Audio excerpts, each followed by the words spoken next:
Igbo tụrụ ilu sị na a ga-azụtagodo ana tupu azọba ute. Ọya ọrụ eziokwu, ị ga-azụtagodo ana tupu ịzọta ute. Ngwanụ ka anyị zọtazie ya bụ ana tupu anyị eje chọba ebe ute nọ.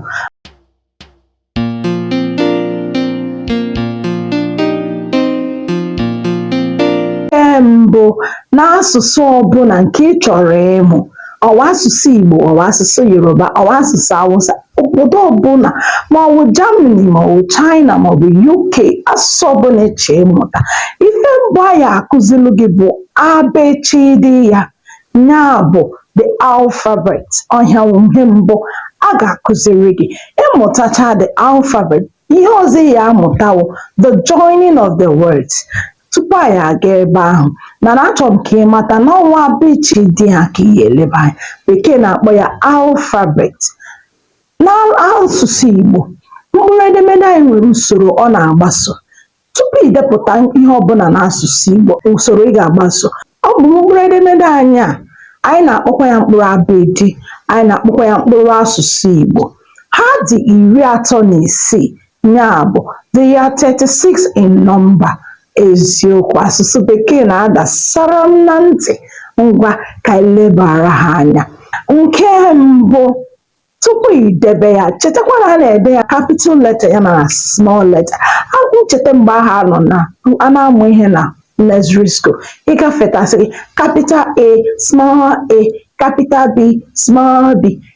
Ahụ na ngọ ọ dịghị ka ya abanyego n'asụsụ Bekee. Ka mụọ, butuo. Nke ihe ọzọ m chọrọ ka ịmata bụkwa otu ahụ ọ dị n'asụsụ Bekee ka anyị si nwee ya n'asụsụ Igbo. Capital A, small a, capital B, small b, capital Ch, small ch. Ọ ka anyị ga-esi wee bịa mba ahụ na ngwa na akwụkwọ na-abịa. Ngwa ka anyị lebara ya anya. Cheta na anyị kwuru na ọ dị 36, ọkụ ya? Ngwa ka anyị bido.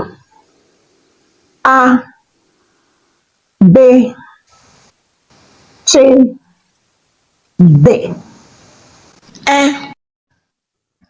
F, G, B, H, W, I, E, J, K, P, Q, L, M,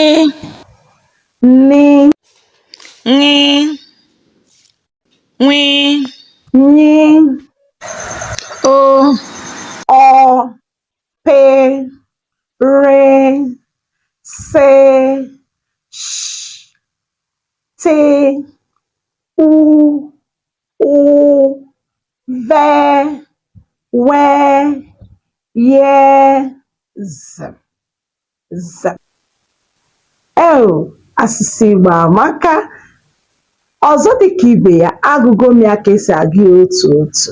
Mgbe ka anyị jiri ya mepụta egwu. Ka anyị jiri ya mepụta egwu. Aga m na-akụ ịgba. Enweghị m ịgba mana ọ nwere ife m na-eji na-akụ ya. Abịchiri sigigbi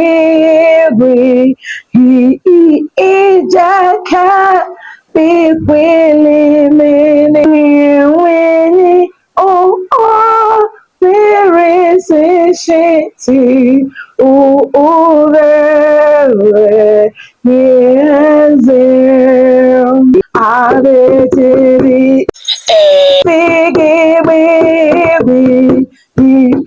ijeka pikwele mene wenye shiti urewe yeze.